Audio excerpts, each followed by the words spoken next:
Bassirou Mbacké et les fils de Serigne Cheikh Astou Fall. Serigne Bass pour les proches,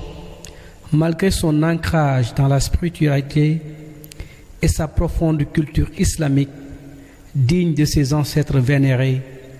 est un exemple éloquent d'intellectuel moderne hors pair. C'est à ce titre d'ailleurs qu'il est guidé très tôt par les enseignements de son grand-père, Cheikh Ahmadou Bamba, dans leur essence, tout comme dans leur direction. C'est à la lumière de cette vision qu'il a procédé au lancement et à la mise en œuvre de ce salutaire programme dénommé Waajtaayu Màggal gi, dont le succès déborde les frontières départementales et même nationales par son utilité, sa popularité et son adoption par les populations. En effet, ce programme de désherbage, de curage, de débouchage et de nettoyage, entre autres, de tous les quartiers de la commune, se fait chaque année en prélude au Grand Magal de Touba, ce qui lui a valu d'ailleurs cette appellation fort convenable et ambitieuse énoncée en supra. Le credo de ce programme est l'éducation à la citoyenneté, au civisme, au patriotisme, entre autres, par l'exemple. Ainsi, cette pratique tant convoitée par les filles vient épouser la vision du chef de l'État, le président Macky Sall, avec son célèbre et inspiré clean up tous les samedis. Tout juste une façon de mettre en relief l'aspect visionnaire du guide Serigne Bass, devenu une référence incontestée de la nouvelle génération à Gossas et dans la diaspora. Le programme Waajtaayu Màggal gi n'est que la partie visible de l'iceberg, car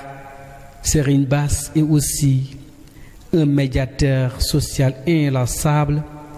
et très sollicité par tous les segments de la société pour des réconciliations, des règlements de différends, le raffermissement des liens et bien d'autres actions de cohésion sociale et de promotion de la paix. La deuxième partie du programme est appelée Randonnée Safar, qui est une marche à travers laquelle des fidèles ayant travaillé pendant 15 jours sans relâche rendent grâce à Allah subhanahu wa ta'ala et remercient particulièrement Cheikh Ahmadou Bamba, pour qui cette activité d'envergure multidimensionnelle et de haute portée est réalisée et au grand bénéfice des habitants. La cérémonie de clôture vient couronner ce grand rendez-vous des esprits et des cœurs et en présence de toutes les autorités du département, à savoir le préfet, le président du conseil départemental, le maire de la commune,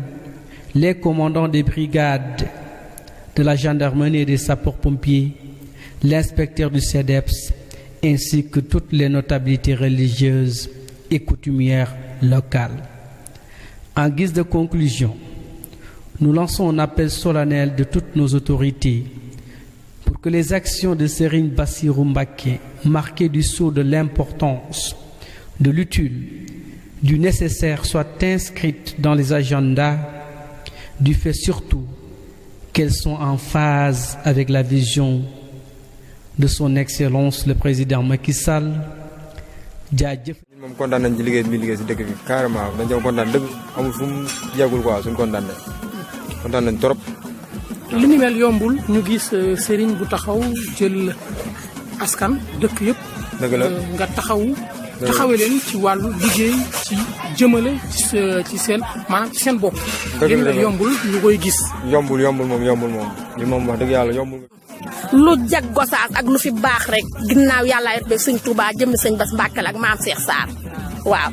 ñëpp waajaay sëñ Bass Mbacké ñu defe ko fii day lu rëy ñun ñu ñaan ko yàlla ak sëñ Touba dafa ko xéewal defal ko ñëpp dama jàmm di ko jàmm ci barke sëñ Fallou Mbacké ñu maa nga ci jàmm di ko jàmm barke borom waaw may samay kàddu may ñaan Serigne Bassirou Mbacké yàlla na fi yàgg lool te wér ba naa li mu naaral Serigne Touba mu eggale ko ci nu mu ko soobee ci kàttan ak suñu borom loolu laa koy waaw bu rafet ndax Serigne Bassirou Mbacké won nañu yoon te yoon bi mu ñu won biñ ko jàppee ba tey réccuwuñ ci dara ñu koy ñaanal fan bu gudd ak wér gi yaram na te ñu bokk koog moom yàgg ànd. sëñ Bass nag ñu ngi koy sant bu baax ndax lim ñu wan mooy lu baax mooy sëñ Tuubaa alayhi salaatu wa salaam sëñ Bass nag loolu la ñu wan lu baax la ñu wan moom la ñuy xiir guddeeg bëccëg ñu ngi koy ñaanal mu yàgg fi lool ci baax woon Tuubaa ndaje mi yàlla na yàgg. mooy sëriñ Bassirou Mbacké danoo sagal nun waa Gossas ndax day sunu sëriñ du sunu xarit du sunu lépp dinu woo ci liggéeyub sëriñ Touba bii nii mu setale mbedd yi ni la setale xol yi te ni la rëq-rëq boo xam ne am na ci kër sëñ Bassirou dana sol aw dàllam dem teew foofa defar ko ba lépp rafet xew lu mën a yëngu ci doomu aadama dana sol aw dàllam ñëw ba ca foofa teewal la fa sagal la ci sa biiri bokk kon dañuy ñaan sëriñ Bassirou Mbacké nun nag ay Baay Faal lañu bu sëtub sëriñ Touba jiitoo di liggéey woonu ci liggéeyub sëriñ Touba na ànd ci ak moom liggéeyal sëñ Bamba kon noo ngi sant bu baax di ko ñaanal mu yàgg fi lool te ànd ak wér barke sëñ Touba barke maam Cheikh Rafal jërëjëf. waaw sëñ bi ñu ngi lay nuyu di la sant Souleymane Sow taalibe maam Cheikh Ibrahima Fall Baye Fall sopp yoonu murit ba jeex tàkk ñun ay lawbe lañ ci dëkk bi lawbe yoo xamante ni sëñ bi rek a ñu ñor sëñ bi lii nga xamante ni mi ngi koy def ci Gossas ñëpp ko rafet ñëpp ko ci am kontaan te ñëpp ci am mbégte ñuy ñaanal yàlla sëñ bi yàlla may ko taxawaay bu gudd fan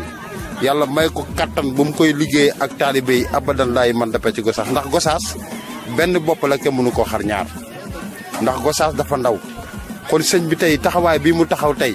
ñeneen ñi nga xamante ni ñooy dooley waa Gossas bu ñu taxawoon taxawaay boobu noonu ànd kook sëñ bi Gossas dina gën a jëm kanam te man maa ngi sant ñëpp di sant waa Gossas ñëpp di sant tamit sama mbokk lawbe yi nga xamante ni keroog bi nga xamante ni sëñ bi dafa taxaw wax leen liggéey bi dañoo jug def ci seen kéemtulaay kattan ñuy ñaan ci kattanu yàlla ci ndigalul Serigne Bassirou ak Serigne Touba Mbacké yal na yaatu ba Gossas yëpp muy ndaw muy xale muy mag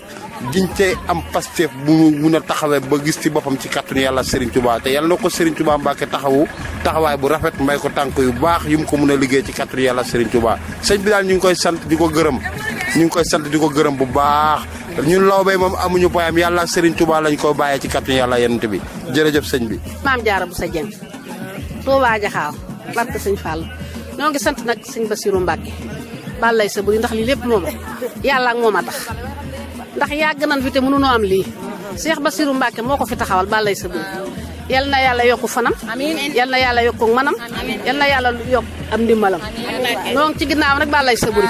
fu mu ne rek bu soobee yàlla bu nu munta it dinañ raam topp ci moom ndax jaral nanu ko ndax def na ci loo xam ne ci dëkk bi kenn mësu ko fee def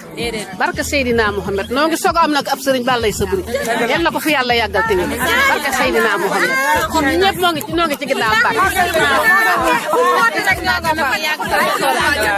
Serigne Bassirou Mbacké moom amuñu fayam yàlla mi nga xamante ne mooy borom fay ak barkey maamam Serigne Bassirou mu ñu ko tudde moom lañ koy bàyyee di ko ñaanal gudd fan gu ànd ak wér di ko ñaanal ay xéewal yu baawaan di ko ñaanal lii du ndoorte ci moom ay ati mu ngi koy def bu dëkk bi indoone sëñ Bassirou nii lay def mooy su li kaniwo yi mooy dindi salte yi ci dëkk bi ba ndox mi am fu mu jaar ba jàll waajtaayu màggal wii jot dëkk bi dana leer nañ dana set daraam du ko fekke te du laaj kenn dara sëñ Bassirou du laaj kenn dara boole daaray maam jaara yi ñuy réunion ca këram muy jël alalam di ñu jox di ñu digal di ñu yokk a jokk ci Serigne Touba te bu ko neexoon day toog ca këram ñu di ko jox addiya wala mu ñuy laaj sëñ Bassirou mosuñoo laaj dara kon nag liñ koy ñaanal rek gudd fan gu ànd ak wér mu toog ba sut maamam ja aw fan yàlla defal ko ay xéewal yu baree bari ñun ko sax moom jooyatuñ dara am nañ sëriñ bu ma tub sëriñ sang bu ma tub sang lañ am amatuñu fenn jëmukaay ku ne am ngab sëriñ waaye ku jàq woo sëñ Fall waaye sëñ Bassirou miit ku jàq woo ko ñaar ñu tongoo amatu fi jéeg buy fay amatu fi mbirum seytaane bu dikkee ba jëm gendarmerie mu dem ñaan ñu may ko mu dem defare leen te dara du yëngu barke Serigne Touba kon nag ñu ngi koy ñaanal yàlla gudd fan gu ànd ak wér waajtaayu màggal yi mu def ko téeméeri at ak ñaar fukk ci barke Seydina Mahmoud li ñuy def moom dinañ ci sawar lool pour seede ci ndax kii ñu ci àndal muy Serigne Bass Mbacké dafa jël ndaw ñi def ci kawam Serigne Bass xàmmeewul xale xàmmeewul mag gone gu ko romb dalay jël def na boppam dalay woo ba ci wetam di waxtaan ak yow fu mu la romb da koy jaral mu taxaw jàmm santeeg yow waxtaan ak yow ba sa xol sedd mu dem yoonam sëñ Bass jàpp daayira Maam Jaara yi regroupé la boole leen ñi benn fii kenn noonootu fi daayira Maam Jaara yëpp benn lañ fii daan nañ rombante kenn du xam kenn waaye lii mu def nii moo tax ñëpp xamante xam dong moo tax mu koy def Mbacké Balla ñun de ñoo ngi koy ñaanal amuñu fayam wax dëgg yàlla amuñu fayam ñoo ngi koy ñaanal Mbacké Balla lii nga xam ne moom la sumb yàlla na ko si maam jàppale mu yeggale ko ci ni mu gënee di ko ñaanal fan gudd ak wér gu yaram ak mboolem jullit di maamam la kon donc nañ ko delloo njukkal te di man sama wàllu bopp wax dëgg fa yàlla li muy def dama ko rafetlu lool parce que lii tey maanaam lépp ñëpp la lu ne ku ne ngi ci waaw kon nag sëñ bi wax dëgg yàlla man de de ma part personnelle wax dëgg yàlla liggéey bi ñun rafetlu nañ ko lool nag continuer sa liggéey rek te xam ne la majeure partie maanaam Gossas képp tey yow lañ àndal te xam nañ fi nga teg sa tànk foofu la kon nag ñu ngi lay ñaanal nga gudd fan wér ànd ak njabootu Gossas taxawu ci liggéey bi ci boor ba ci nekk rek. Modou Makhtar Sow. Imaam dégg nañ ay kàddu yu bëri ci biir Gossas ginnaaw micro trottoir u Thiès Info ci taxawaayu Serigne Bassirou Mbacké ci biir dëkk bi di Gossas li ni mel yéen a gën a jegewoo ndaxte buñ ne imaam wax sëñ bi dañuy xam ne am na complicité bu nekk seen biir am na tam yeneen yu ñuy rotal diggante yi yàq yi wala yenn sëy yi wala yenn yëngu-yëngu yoo xam ne waroon na yegg fa mbaxane doonee benn waaye du fa dem am na lu ko waral yéen ñi bokk ngeen ci ñi nga xam ne yéen a ànd ak sëñ ñu bëggoon rek nga wax ñu ci li ni mel. aouzu billahi mina shaytaani rajim bismillahi rahmaani rahim wasalaatu wasalaamu ala rasulillahi sallallahu alayhi wa sallam ginnaaw bi ñu sant yàlla julli ci yonent bi sallallahu alayhi wa sallam ci Cheikh Ahmadul Khadim comme noonu ko waxee Serigne Bassirou ñoo ngi koy sant bu baax ci liggéey bi nga xam ne mi ngi koy liggéey daanaka du ma dellu ci sama kii ma njëkk a wax li mu waxoon waaye damay jëm si rek ci nga am ñu nga xam en tant que imam kon relation bi nga xam ne am na ko nopp ñun ak moom ndax bañ na ko balay def dara daf ñuy woo diisoo ci ak ñun kenn ku ne mu bàyyi la ak sa xalaat te li muy jëf ngir waxuma la sax lii nga xam ne noonu la xëccee di defaraat dëkk bi di ko taaral di ko bale te loolu ñëpp la war waaye rawatina sax autorité locale bi ñoom ñoo xëy na ñoo ko war a def mais kon mi ngi leen ci dimbale ndimbal lu rëy mi ngi def di gën a boole xale yi ak donga yi taalibe yi ñu gën a nekk benn jullit yëpp nekk benn fi ne ba ba Gossas tey mën a daanaka mbirum tariixa sax mën nañoo amuñ fi ndax fi ne lii ngay gis muy def di bale nii ñëpp lay woo ñëpp ci bokk xam nañu Serigne Touba tam bi muy liggéeyalul rek tariixa mais islam la doon liggéeyal te moom foofu la teg tànkam bi muy laatan tàmbali lii woon nañu ñun ilimaan yëpp mu toog ci waxtaan ci ak ñun imam ratib bu fi nekkoon tey moom mooy jël kàddu waaye xëy na bu ma waxee dinaa wax ci seen tur ñoom ñëpp ñoo xam ñu ngi koy gërëm di ko sant di ko ñaanal yàlla na ko yàlla jàppale lii nag lu ko war la keroog wax naa ko sax ci bi ñuy def ouverture bi nee naa lii lu ko war la ndax maamam daf ko ñaanoon maamam moo waxoon ni wahab lanaa suriyatan tuddiimu al amal saalihu yaa qadim mun yow yàlla kon daal lii mooy liggéey bi kon ñu ngi ci ñetteelu at bi ren te incha allah nii lañ fas yéene at bu jot di ko defee noonu bu ñu noppee ci mbale mi itam ñu fas yéene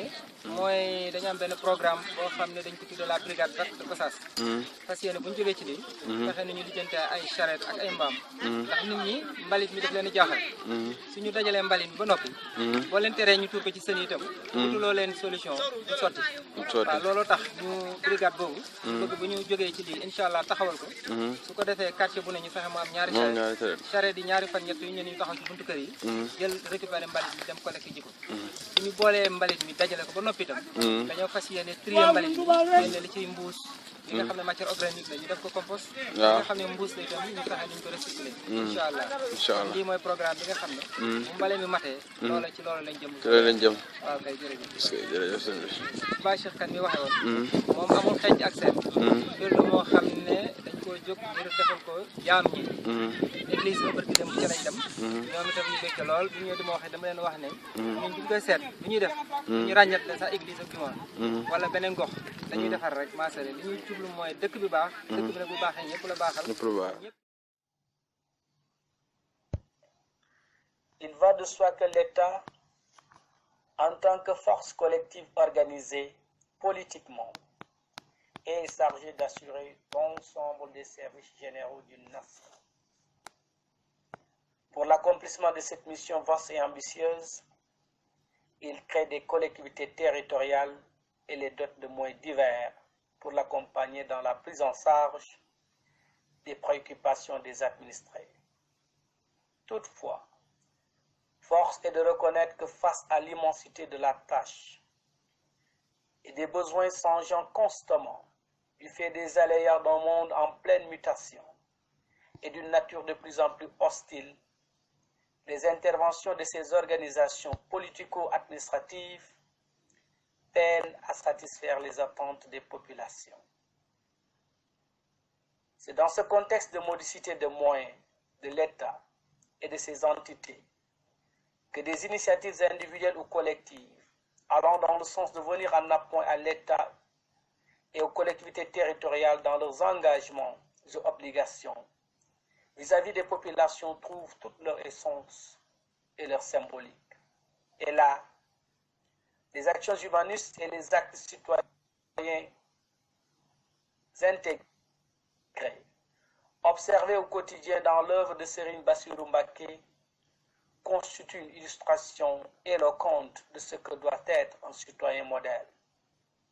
Son programme Wattaayu Magal gi, qui en est à sa 10e édition, est décliné en différentes activités d'utilité publique, de désherbage, de curage, de reboisement, de nettoiement et j'en passe, a fortement un impact positif, senti par les populations surtout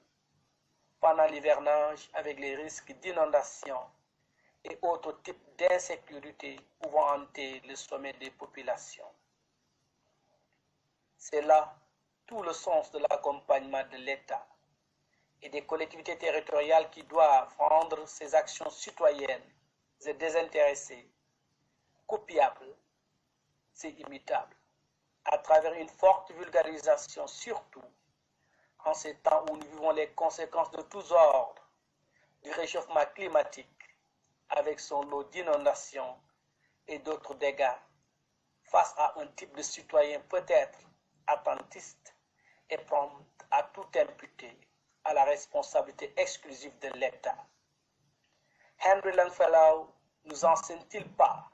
que la vie et l'œuvre des grands hommes nous rappellent que nous aussi, nous pouvons rendre notre vie sublime et laisser derrière,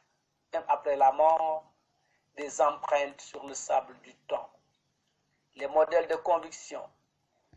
et d'inspiration doivent être chéris et donner un exemple pour éduquer davantage son peuple.